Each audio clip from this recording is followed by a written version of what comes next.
Instead of staunchly condemning the attacks, at the instigation of its radical ministers, the Israeli government has legalized some of the outposts established by these settlers.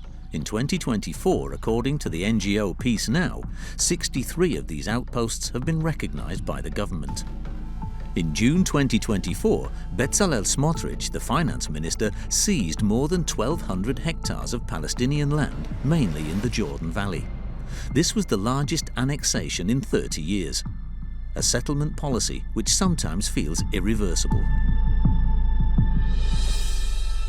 Far from the outposts, most of the 500,000 Israelis living in the West Bank now reside in settlements that resemble cities. Like Ariel, one of the largest settlements located in the heart of the occupied Palestinian territories. It takes only 45 minutes to get there from Tel Aviv, thanks to a highway built specially by the government. Here there are no checkpoints or borders. Everything is designed to give the feeling of not leaving Israel.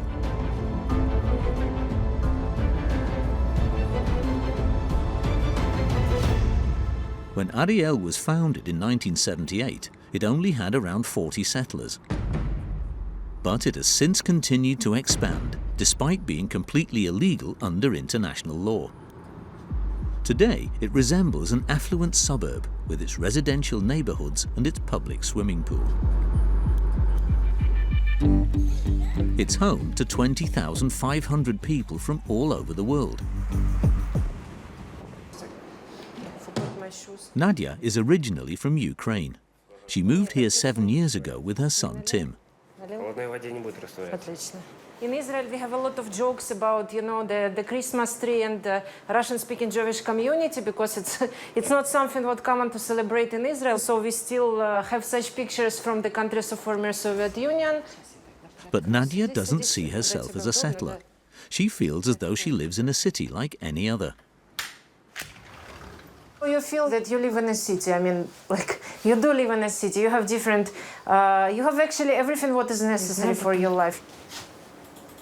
Nadia didn't move to Ariel for political or religious reasons. Like her, 85% of the settlement's residents are secular.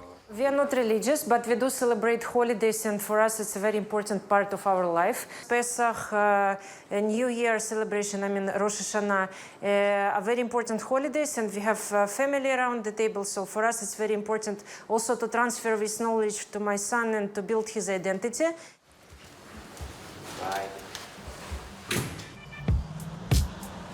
Nadia has chosen to live here because Ariel has a unique feature among Israeli settlements, a university. First opened in 2012, its campus has welcomed 16,000 students. Students almost like any others, with the addition of an assault rifle. We used to see such kind of stuff, among students. In the library, you meet students from all backgrounds, religious and non-religious. Nadia has just obtained her doctorate in Jewish studies and is starting to teach. Yes, this is my favorite one, and it's Soviet Jewish Aliyah, because it's my research field, so... However, the education provided at Ariel is not recognized everywhere. Due to its location in the West Bank, many countries refuse to partner with the university. Hannah oversees international relations. For example, we are not able to apply for various European grants. That's an issue. We're not part of the Erasmus program. And even though the university prides itself on welcoming students from all over the world, one population is not represented here, the Palestinians from the West Bank. We have 10% of students from the large Arab community in Israel. They're Israeli citizens. Unfortunately, we don't have Palestinian students, but again, that's because they don't apply.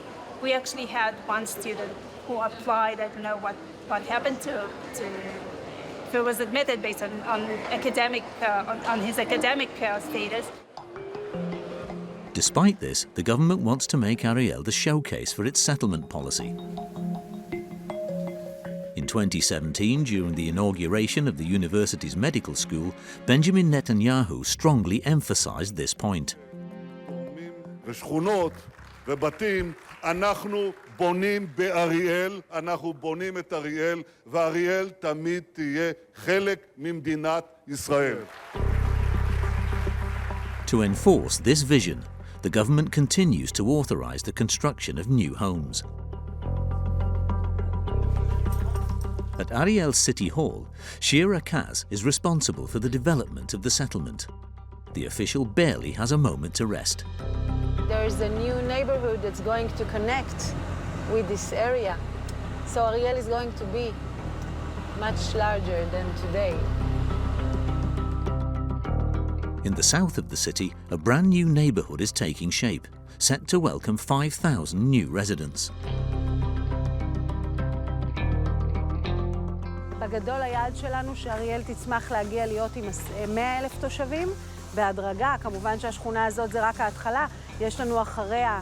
As you can see, someone who would live here, it's very nice. You see the buildings are not very high. Repeated condemnation of these settlements by the international community doesn't seem to curb the city's ambitions. I think this is our land from many, many years, 3,000 years ago. And if someone wants, I would suggest that he would study about the history a bit. There wasn't such a thing as the Palestinian people 3,000 years ago. This is an Israeli state, this is a Jewish land, so yes, there is no other way. To attract new residents, Shira Kaz aims to make Ariel more appealing. Just outside the settlement, a massive industrial area is under construction.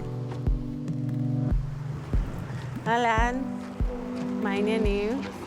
Roy is the director of this site, which is expected to house around 10 factories within a year. פה מפעל דלתות, שזה גם סוג של עץ וכדומה, מפעל זכוכיות, ובגדול אחרי 350 דונם, אנחנו כבר אומרים להיות אולי האזור התעשייה הכי גדול ביהודה ושומרון. Judea and Samaria is the biblical name for the West Bank used by settlers. כן? הם מתקדמים. Ultimately, the only thing Ariel lacks is manpower.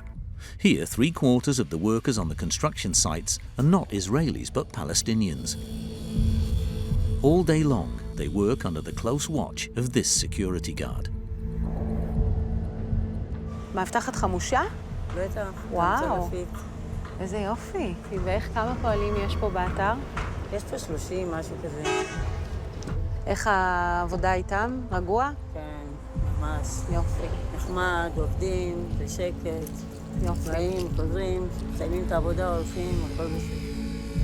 Since October the 7th, Palestinians employed in Israeli settlements have been forbidden from leaving their place of work, and it's impossible for us to talk to them either.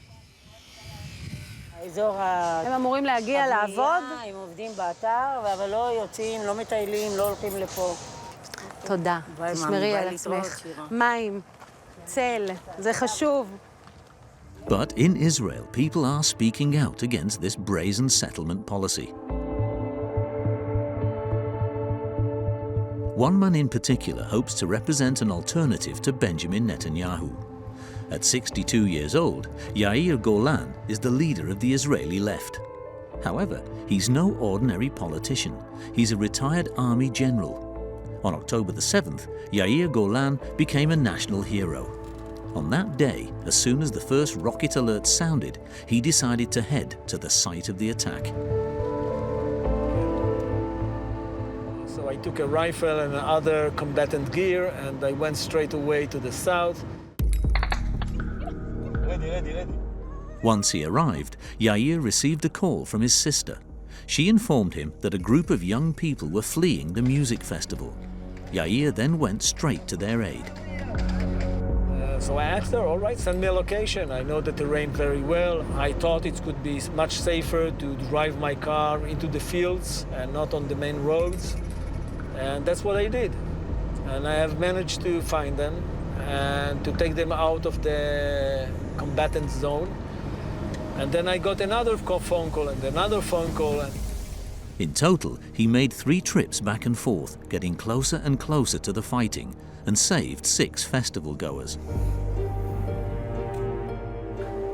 A year later, the locations where the attack took place have become memorial sites. A few hundred meters from the festival, the victims' cars have been piled up. They are riddled with bullets or completely burnt. When you stand here and you see, what is happening around you, you can feel or you can understand the magnitude of the disaster. All day long, buses drop off hundreds of visitors who come to pay their respects.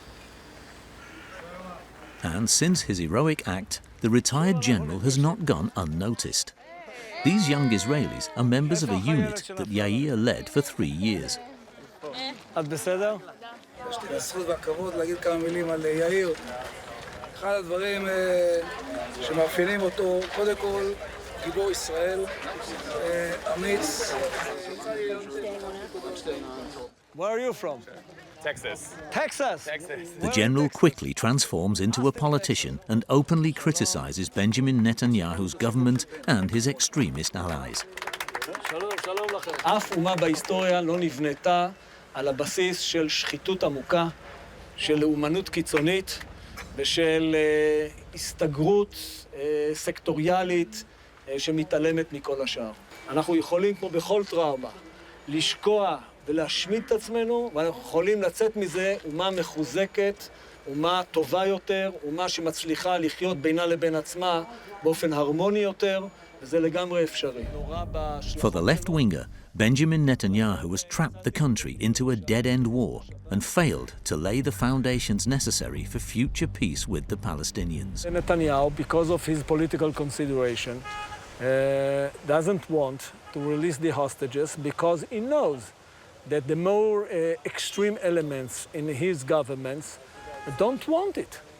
Because they want to rule the Gaza Strip, they want to occupy the Gaza Strip. The only thing that we can do as an alternative to Hamas is to bring in the Sunni moderate states, the Palestinian Authority, maybe other elements, international elements, in order to stabilizing the Gaza Strip and at the same time in order to establish true alternative to Hamas.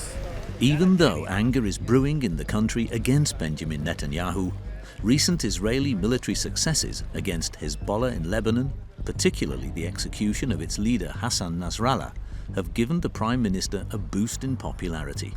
According to a recent poll, if legislative elections were held today, his party would win.